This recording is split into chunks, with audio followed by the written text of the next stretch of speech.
Hello there, welcome to NTV English News Bulletin. I am Bhavana Casey. In the beginning, we have the headlines.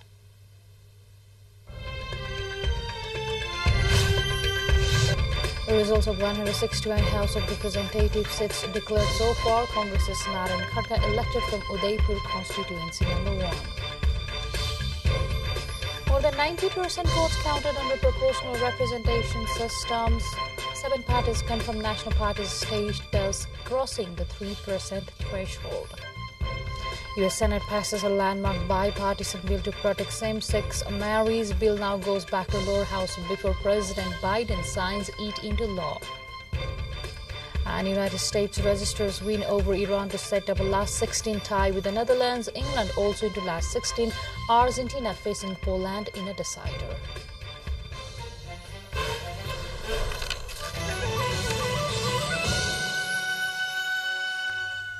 Welcome back. You are with NTV English News Bulletin. Now we have the news in details. Results of 161 out of 165 constituencies have been declared so far of the House of Representatives election held on November the 20th. As of now, Nepali Congress has won 54 seats in the House of Representatives on its way to becoming the largest party in Parliament. CPN-UML has secured 44 seats so far and stands in second position. Similarly, CPN Mao Center has won 17 seats, while CPN Unified Socialist has secured 10 seats. Rashtriya Swatantra Party, Rashtriya Prajatantra Party and Janata Samajwadi Party have 7 seats each, while independent candidates have claimed 5 seats. Nepali Congress's leader, Dr. Naren Khatka, who is currently the Minister of Foreign Affairs, has been elected for the 4th time to the House of Representatives from Udaipur constituency number 1. While Khatka got 31,270 votes, his closest competitor, Manju Kumari Chaudhary of CPN-UML, received 28,891 votes. In ongoing vote count of Sunsari constituency number 4, Nepali Congress's leader Gyanendra Bahadur Karke is leading the vote count.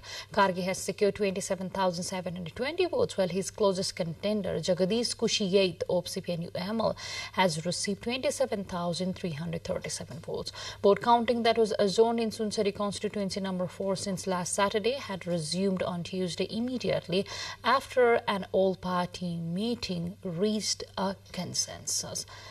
On the proportional vote count, over 90% of the votes under the proportional representation system has already been counted. 7 political parties have confirmed their status as the national parties as of now. CPN-UML, Nepali Congress, CPN Mao Center, Rashtriya Swatantra Party, Janata Samajwadi Party, Rashtriya Prajatantra Party and Janamat Party have cemented their place as national parties. However, the fate of CPN Unified Socialist has yet to cross the threshold of 3% of the valid votes to acquire the national party's status. The party has so far obtained 282,198 votes, while CPN-UML has secured a little over 2.69 million votes so far to take the lead in the PR. Congress has obtained 2.55 million plus votes, while CPN Mao Center has climbed to the 3rd position with 1.14 million votes. Rashtriya Swatantra Party has obtained 1,097,789 votes. Rashtriya Prajatantra Party has received 570,304 votes as of now. Vote count of the provincial assembly elections that was held together with the House of Representatives election on November 20 is also underway. So far, the final results of the vote count for provincial assembly in 322 places have been announced, where Nepali Congress has won in 104 places, CPN-UML in 91 places, and Mao Center has been declared victorious in 53 seats of the provincial assembly. With this update, time to go for a short break, but still to come we have. Welcome back. Now to more updates. The U.S. Senate has passed a landmark bipartisan bill to protect same-sex and interracial marriage. The legislation now goes back to the House of Representatives, which is expected to approve it and send it to President Biden. Supporters of the bill hope to pass it before Republicans take control of the House in January. Finland's leader says more weapons and support must be given to Ukraine to ensure it wins its war against Russia. Prime Minister Sanna Marin made the comments on Wednesday in Auckland on the first ever visit by Finnish Prime Minister in New Zealand and Australia. Among the aims of the visit are improving diplomatic relations and trade ties. Since the war began, both Finland and Sweden have abandoned their longest-standing policies of military non-alignment and applied to join NATO. Both countries are seeking endorsement from Turkey.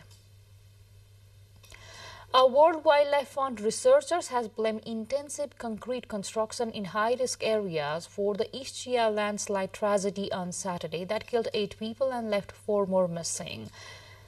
Gaetano Benedetto, president of WWF Italia Research Center, said that 16% of the Italian territory is at the high risk, with around 6 million people impacted. Environmental experts say the unauthorized building and excessive construction were major contributors to the landslide.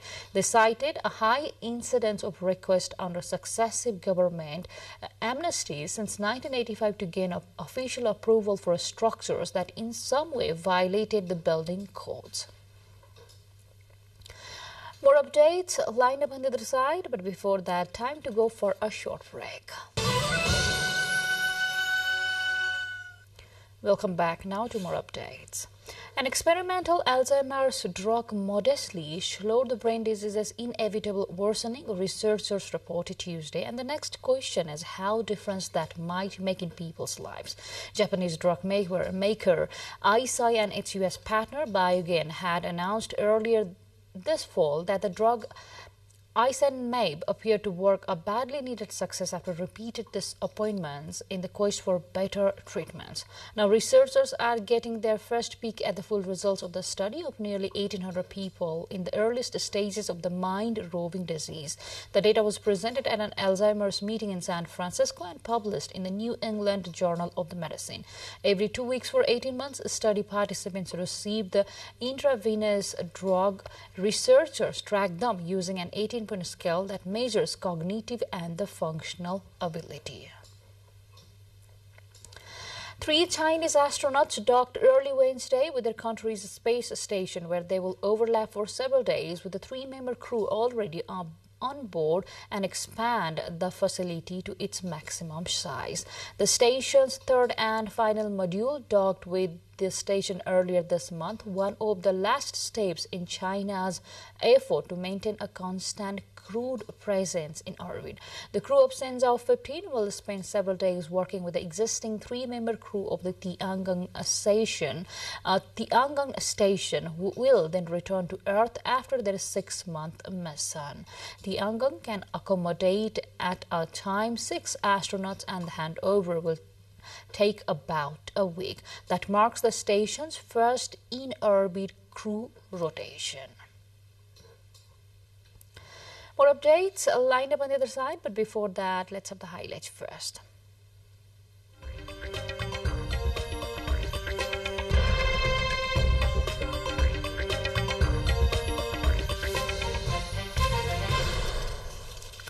Now to sports.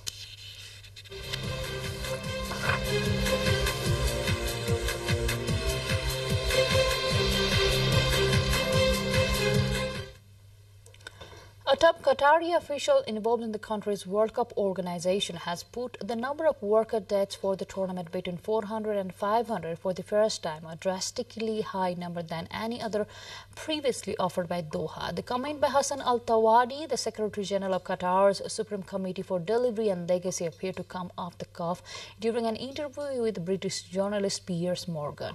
It also threatened to reinvigorate criticism by human rights group over the toll of hosting the Middle East first ever World Cup for the migrant labor that built over 200 billion worth of stadiums. Al-Tawadi's comments also renews questions on the veracity of both government and private business reporting on workers' injuries and deaths across the Gulf Arab states, whose skyscrapers have been built by laborers from South Asian nations like India, Pakistan and Sri Lanka.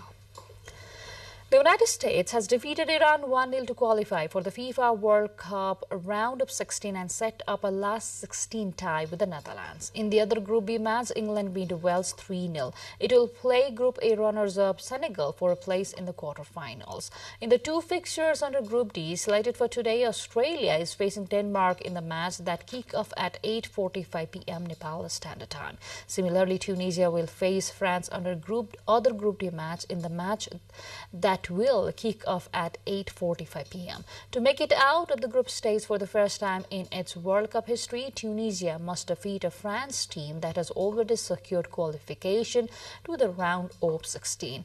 In Group C fixtures slated at 12:45 a.m. tonight, Argentina face Poland, while Saudi Arabia will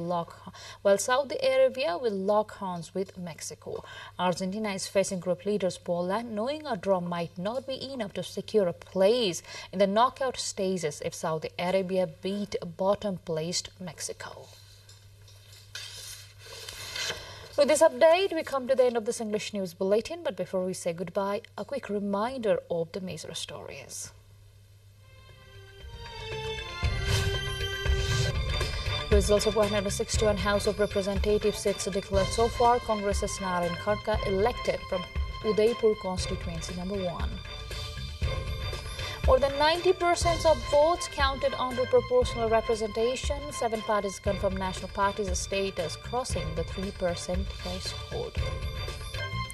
U.S. Senate passes a landmark bipartisan bill to protect same-sex marriage. Bill now goes back to lower house before Biden signs it into law. And United States registers win over Iran to set up a last 16 tie with the Netherlands. England also into last 16. Argentina facing Poland in a decider. That's all we have in this edition of English News Bulletin. We'll see you again with next round of English Bulletin at 6 in the evening. Till then, have a great time ahead and stay tuned with us. Namaste.